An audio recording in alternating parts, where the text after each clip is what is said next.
I'm so thankful you have me in another fee series in this 2021 year. And always you want me to share our ideas and the way we develop our philanthropy in our family and family office. And I will do that again. I will try to add more information on different things that we are doing, just to enlighten that this new path of doing philanthropy and investment for family offices, families and individual investors is the way to do, to help the world in a way and to invest in other. So it was more than 20 years ago when we started with our philanthropy as a family. My husband and myself decided to deploy 30% of our variable income into Africa mainly, and in other regions where we saw that there were needs and that people used to have less opportunities than we were having, and especially focus on the poor.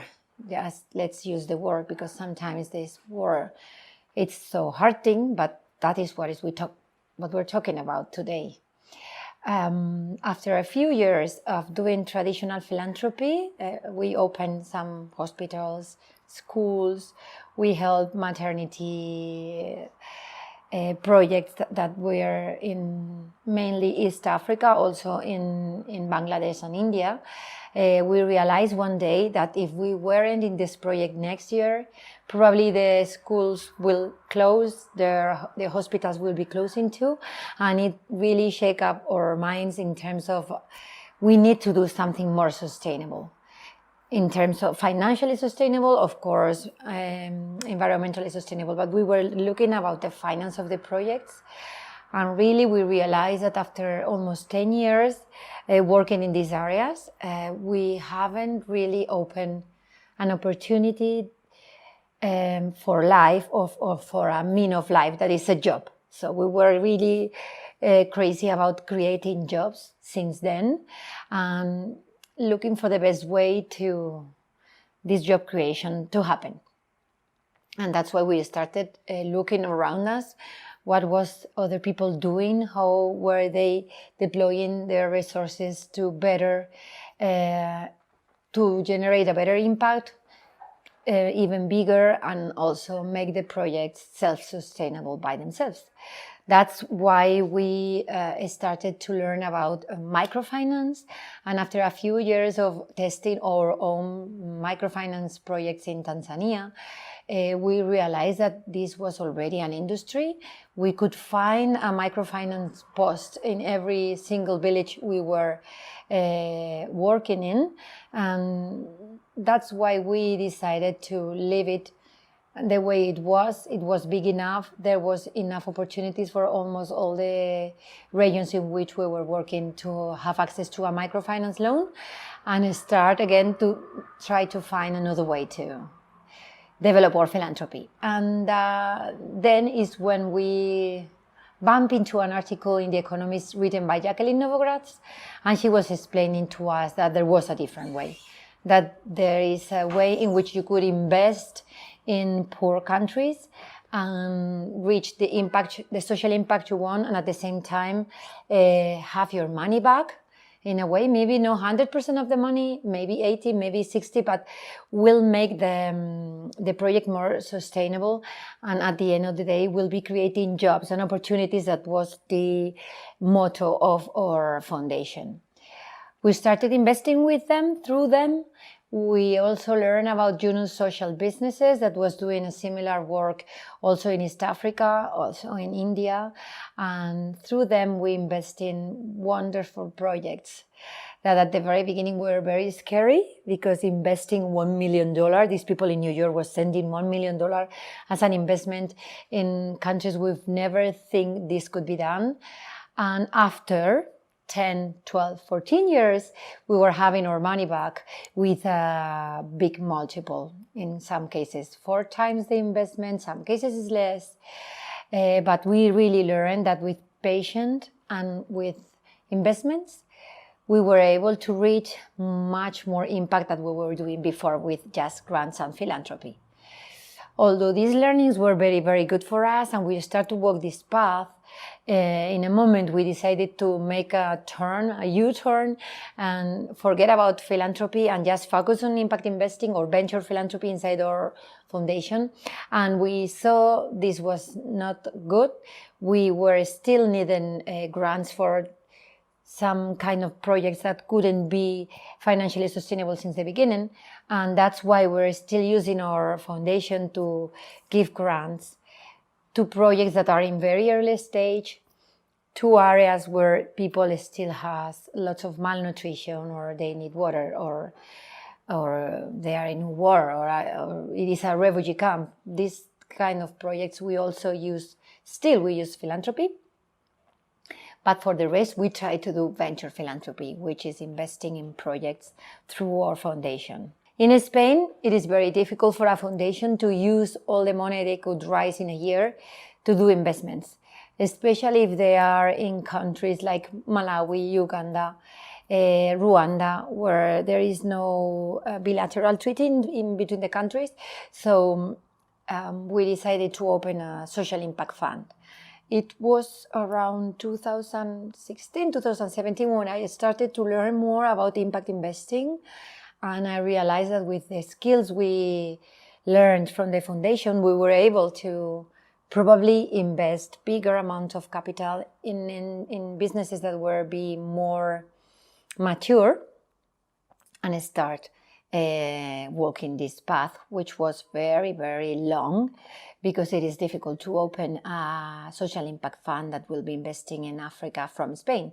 So we had to open this social impact fund in Luxembourg, and now it is managing 5 million euros, and we expect to grow it to 10 maybe by the end of the year, and doing like wonderful projects in which we are helping thousands of people in Uganda, Kenya, and also Rwanda, and now we are studying Zimbabwe. All these learnings bring us to the idea that probably after the 2008 crisis, Spain was also a good receptor of funds, and that there were a need of job creation also in our country. So that's why slowly we started investing through our foundation again in small projects in Spain that were social in a way, because they were focused to people that has the biggest needs in Spain, and still they have. And with the same focus that in Africa, what we really want to do is support companies and businesses that create jobs for people that doesn't have opportunities. And that's why we are starting the idea of opening this Spanish fund. And by the end of July, or probably by the beginning of September, we will be able to launch our first closing of the fund that will be investing in social entrepreneurs in Spain. So these two vehicles with which my family plays probably are very familiar to most of family offices in Spain.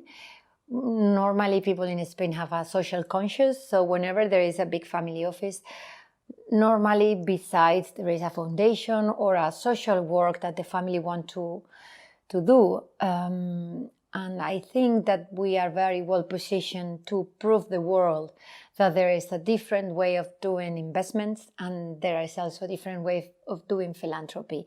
We could use our resources, the more soft ones in the foundation, like grants or very, very soft loans, to start businesses, to help other businesses grow and keep their social mission always in line with the business.